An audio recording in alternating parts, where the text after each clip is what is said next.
سلامونه او نیکی هیلې مې ومنئ. خدای دې وکړي چې روغ جوړ او په خپلو چارو کې بریالي اوسئ. خوښ یم زه عزت الله عابد د 1404 کال د نتایجو جدولونو ترتیبونکی د الله پاک په فضل او کرم په دې وتوانېدم چې په کال دننه د لوړ ظرفیت او امکاناتو سره سم تاسو ته د نتایجو جدولونو نوی اپډیټ وړاندې کړم چې د 203 تنو زده کوونکو د معلوماتو د ثبتولو قابلیت لري. دا چې د جدولونو په کارونه کې لستونو سره مخ نشي نو په همدې مخه مې آموزشي ویډیو جوړونه ته تابع هم وکړه. د یادونې وړ بولم چې دغه آموزشي ویډیو د اسلامي زده کړو او عمومي زده کړو د نتایجو جدولونو ټولو فارمټونو د کارونې په برخه کې له تاسو سره مرسته کولی شي. د نتایجو جدولونو ټول فارمټونه تر ډیره سره ورته شکل او بڼه لري نو زه غواړم د هغو له ډلې څخه د 9 ټولګي فارمټ کې عملاً کار ترسره کړم. د یادونې وړ بولم چې د جدولونو په ټولو فارمټونو کې اساسي شیټونو ته آسماني رنګ او فرعي شیټونو ته تور رنګ ورکړل شوی، خو د هر ډول تحریري معلوماتو د ثبتولو لپاره د لیست شیټ څخه چې سور رنګ ورته غوره شوی کار اخلو. ان شاء الله د دې اړتیا به نه پیښیږي چې نور شیټونو ته د څه لیکلو لپاره مراجعه وکړو. نور شیټونه یوازې د پرنټ لپاره دي. راځو اوس د نورمال جدول برابرولو لپاره عملاً خپل کار پیلو. د هر څه نه مخکې حتماً په دغه برخه کې د جدول مشخصات د سرلیکونو سره سم یو په یو لیکو. د اړوند ټولګي د مضمونونو شمیر خانه چې د جدول له فرمولونو سره تړاو لري. دلته د هغه ټولګي د مضمونونو شمیر لیکل ډیر ضروری دي چې غواړو دغه جدول ورته ترتیب کړو. ځکه چې جدول داسې فرمول بندي شوی چې د همدې ورکړل شوي عدد او د ضوابطو مجموعې درج کولو وروسته د زده کوونکو د نمرو پایله او درجه په اتومات شکل وباسي. که چیرې تاسې د همدې ورکړل شوي عدد څخه یو زده کوونکي ته د زیاتو مضمونونو نمرې درج کوئ نو جدول تاسې ته به د پایلې او درجې خانه کې اشتباه لیکي. که چیرې د همدې ورکړل شوي عدد په اندازه مضمونونو ته نمرې درج کوئ جدول به تاسې ته پایله او درجه په اتومات شکل درکوي. او که چیرې د ورکړل شوي عدد څخه کمو مضمونونو ته نمرې درج کوئ نو جدول به تاسې ته پایله او درجه نه درکوي. په دې صورت کې به د هغه زده کوونکي پایله به په استثنایی حالاتو کې د زده کوونکو د پایلې ټاکنې له خانې څخه چې د لیست شیټ په وروستۍ برخه کې موقعیت لري د اړتیا له مخې د ورکړل شوي لارښود سره سم انتخابوئ.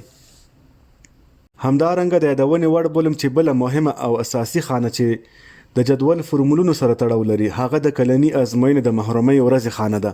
که چیرې غواړو چې جدول موږ ته محروم زده کوونکي په اتومات شکل وپیژني نو په دغه خانه کې د 999 عدد پر ځای د روان ښوونیز کال د محرومۍ ورځې درج کوو. او که مو نه غوښته چې په اتومات شکل د محرومو زده کوونکو پیژندنه وشي نو د 999 عدد په خپل حال پرېږدو او په استثنایی حالاتو کې د زده کوونکو د پایلې ټاکنې څخه چې د لیست شیټ په وروستۍ برخه کې موقعیت لري هر زده کوونکی چې غواړو په ځانته توګه د لارښوونو سره سم محرومولی شو. که چیرې د وزارت د عالی مقام لخوا د نصاب د بدلون په اړه رسمي پریکړه موجوده وي نو کولی شو چې د مضمونونو په نومونو کې ادلون بدلون له دې ځایه راولو، خو د اړتیا پرته د مضمونونو د نومونو ګډوډولو هڅه هیڅکله مه کوئ. او په دغه برخه کې له پیل څخه تر پایه پورې د شته سرلیکونو مطابق په لاندې خانو کې د زده کوونکو ټول معلومات لکه شهرت، د 4 میاشتني ازموینې نمرې او ضوابط او همدارنګه د کلني ازموینې نمرې او د ضوابطو مجموعه د اړتیا او لارښوونو سره سم لیکو.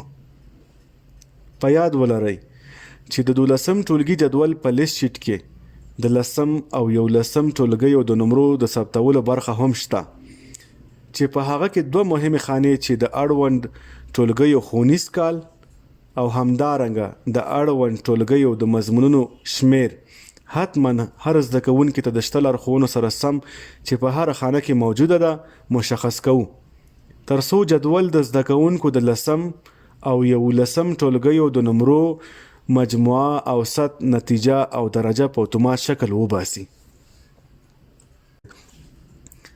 د زده کوونکو د ملاحظاتو په برخه کې د زده کوونکو کیفیتونه لکه د ناروغۍ تصدیق د مشروطو او سپرچه شوو زده کوونکو او داسې نورو مواردو شرح لیکو. له دغې برخې څخه د هغه زده کوونکو پایله په خپله خوښه د اړتیا سره سم د اعدادو په لیکلو سره ټاکو چې د یو یا زیاتو مضمونونو په ازموینه کې ګډون نه وي کړی. دا په یاد ولرئ، کوم زده کوونکو چې د ټولو مضمونونو په ازموینه کې ګډون کړی وي او یا یې بیخي نه وي کړی، د هغوی پایله او درجه په اتومات شکل جدول په خپله مشخص کوي. ضرور نه ده چې موږ یې له دې ځای څخه وټاکو. کله مو چې د زده کوونکو ټول اړوند معلومات د اړتیا او لارښوونو سره سم ثبت کړل، نو راځو له دغې برخې څخه په ګټه اخیستنې سره د زده کوونکو نومونه د اړوندو معلوماتو سره یو ځای د حروفو په ترتیب برابرو. په دغه برخه کې ورته وایو سورت A to Z. نو زموږ جدول به د حروفو په ترتیب برابر شي، خو محروم او شامل زده کوونکي به سره ګډ وډ وي. ښه، نو څنګه کولی شو چې شامل زده کوونکي د جدول په لومړي سر کې او محروم زده کوونکي د جدول په وروستۍ برخه کې راشي؟ دغې موخې ته د رسیدو لپاره راځو د سورت لپاره زمینه برابرولو ستون ته، چې له مخکې مو د کلني ازموینې شامل زده کوونکي د 1 په عدد او محروم زده کوونکي د 2 په عدد مشخص کړي وي. ورته سورت smallest to largest وایو. دا د ومکته چې جدول د حروفو په ترتیب داسې برابر شو چې شامل زده کوونکي په لومړي سر کې او محروم زده کوونکي په وروستي برخه کې راغلل. کله چې جدول مو په بشپړ ډول چمتو شو، وروستی کار چې ترسره کوو هغه د جدولونو په اطلاعنامو کې او همدارنګه د 10م، 11م او 12م ټولګیو د نتایجو جدول شیټ کې د زده کوونکو عکسونه اضافه کول دي. په عکس باندې رایټ کلیک کوو، چینج پکچر ورته وایو. ورک آفلاین باندې کلیک کوو، په کوم فولډر کې چې عکسونه مو ساتلي وي له هغه څخه یې انتخابو. د کتابونو ویش بریالي، مشروط، ناکام او د محرومو لیست برابرولو لپاره د زده کوونکو د پایله له مخې د اړتیا وړ زده کوونکي پیژندنه ترسره کوو. مثلا موږ غواړو د بریالیو زده کوونکو لیست برابر کړو. د بریالیو پرته د نورو زده کوونکو ستونونه په دغه طریقه ډیلیټوو.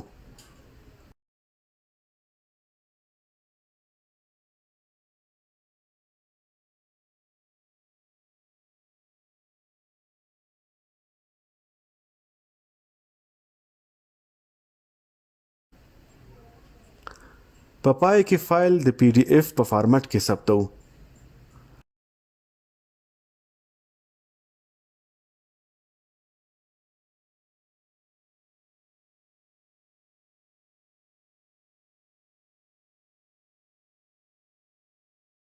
او د ایکسل فایل به له سیف کولو تړو. همدغه عملیه د نورو لیستونو د برابرولو لپاره هم ترسره کوو. په پای کې غواړم د هغه ځینې مهمو لارښوونو په اړه وضاحت ورکړم چې د جدول د بشپړېدو وروسته د اړتیا په صورت کې باید ورته پام وکړئ. که چیرته غواړئ اطمینان ترلاسه کړئ چې د جدول اساسي او فرعي شیټونو کومه خانه د لیست شیټ د کومې خانې سره لینک ده، په هماغه خانه ډبل کلیک وکړئ، بیا د اوکې بټن کېکاږئ. تاسې نیغ په نیغه په لیست شیټ کې هماغه خانې ته بیایي. که مو کوم بدلون راوسته کولی شئ راولئ. د معلوماتو د لیږد لپاره د کاپي له آپشن څخه کار واخلئ. که چیرته د معلوماتو د لیږد لپاره مو د کټ له آپشن څخه کار واخیست، نو د لیست شیټ اړیکه به له نورو شیټونو سره پرېږدي او له دغه نااشنا حالت سره به مخ شئ. بیا تاسو اړ یاست چې له نوي جدول څخه کار واخلئ. که چیرې د ضوابطو په برخه کې له داسې حالت سره مخ شوئ، نو په لیست شیټ کې د 4 نیمه ضوابطو په ستون کې 0 عدد درج کړئ.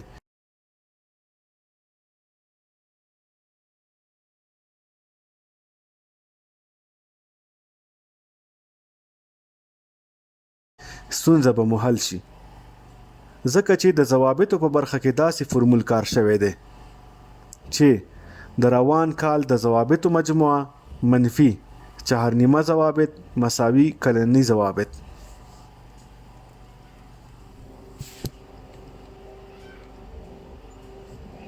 که چیرې غوښتمو چې بې ضرورته د 0 عددونه او ځینې نورې برخې په پرنټ کې رانشي، نو په دې ډول د فونټ رنګ کې سپینې انتخاب کړئ.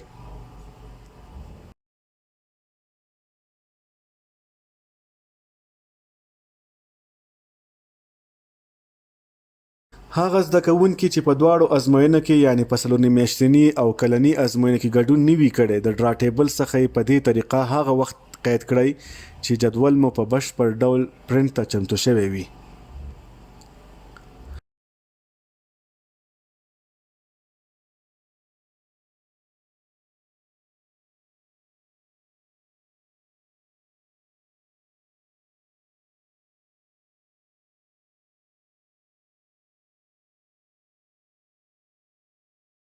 او له دې څخه پرته په نورو مواردو کې د سلش نښې په واسطه په لیست شیټ کې قید کړئ. دا به غوره وي. د سلش علامه د کمپیوټر په کیبورډ کې د انټر تڼۍ پاسنۍ برخه کې موقعیت لري.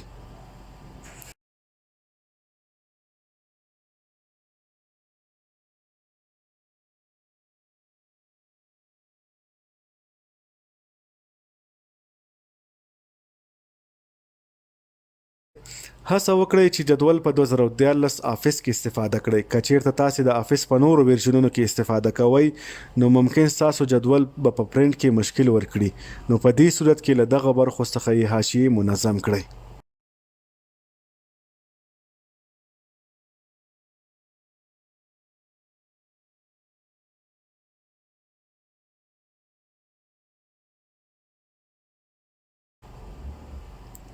که چیرې مو غوښته د جدول صفحې په اتومات شکل نمبر واخلي او یا وانخلي نو له دغې برخې څخه یې فعال او غیر فعاله کولی شئ.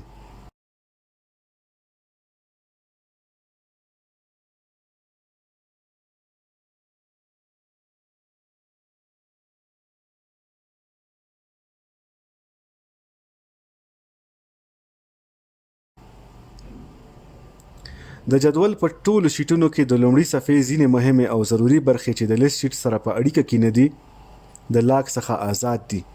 کولی شئ چې په همدې لومړي صفحه کې بدلون راولئ نو د هماغه شیټ په ټولو پاڼو کې په اتومات شکل بدلون راځي.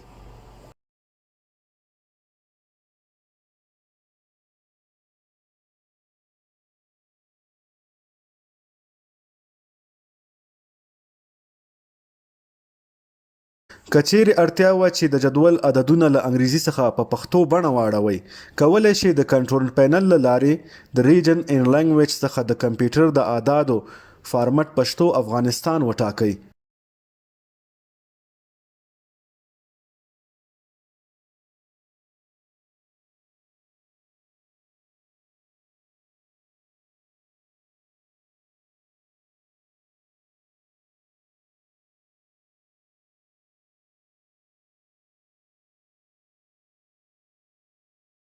دا د وګورئ د جدول د ټولو شیټونو عددونه په ډیرې اسانۍ سره پښتو بڼه غوره کړه. د یادونې وړ بولم د کوم کمپیوټر څخه چې غواړئ جدول پرنټ کړئ نو د همدغې عملیې له لارې د کمپیوټر عددونه فارمټ پښتو افغانستان وټاکئ. په پای کې د ټینګار په توګه وایم چې د جدولونو ټول شیټونه د لیست شیټ سره لینک دي. د زده کوونکو ټول تحریري معلومات په لیست شیټ کې د سرلیکونو او د کمنټونو د لارښود سره سم درج کړئ. ان شاء الله له ستونزې سره به مخ نشئ. نور شیټونه یوازې د پرنټ لپاره دي. دا و د نوو اپډیټ شوو جدولونو آموزشي ویډیو. خدای دې وکړي چې یو څه مو ترې زده کړي وسي. درنو استادانو، دغه د جدولونو ترتیبول زما یو رضاکارانه هڅه وه چې وشم کولی خپل هیواد او هم مسلکو ته خدمت وکړم تر څو له دې لارې د لوی خدای جل جلاله رضا حاصله کړم. خو په بخښنې سره دا چې ستاسو پوښتنو او اړیکو ته مې په وخت ځوابونه نه دي ورکړي دوه دلیلونه دي. یوه دا چې اړیکې او پوښتنې له حد نه زیات دي او ځوابول یې زما د وس څخه پورته دي. بله دا چې زه هم په ژوند کې مصروفیتونه لرم او د خپلې کورنۍ لپاره د حلالې نفقې پیدا کولو لپاره اړ یم چې د خپل رسمي دندې ترڅنګ نور کار روزګار هم ترسره کړم. بیا هم هیله مند یم چې د دې آموزشي ویډیو څخه د امکان تر حده خپلې ستونزې حل کړئ او یا د خپلو نږدې همکارانو څخه مرسته وغواړئ. په پای کې د یادونې وړ بولم چې اصلاح شوي او د باور وړ جدولونه چې د پوهنې وزارت لخوا تایید شوي زما د ټلګرام چینل څخه یې لاسته راوړئ. له تاسو ټولو هیله لرم ما په خپلو دعاګانو کې یاد ساتئ. خوښ، آباد او د روغتیا له نعمت څخه تل برخمن اوسئ. د آباد او سرلوړي افغانستان په هیله د الله په امان. ښې چارې. عزت الله عبد.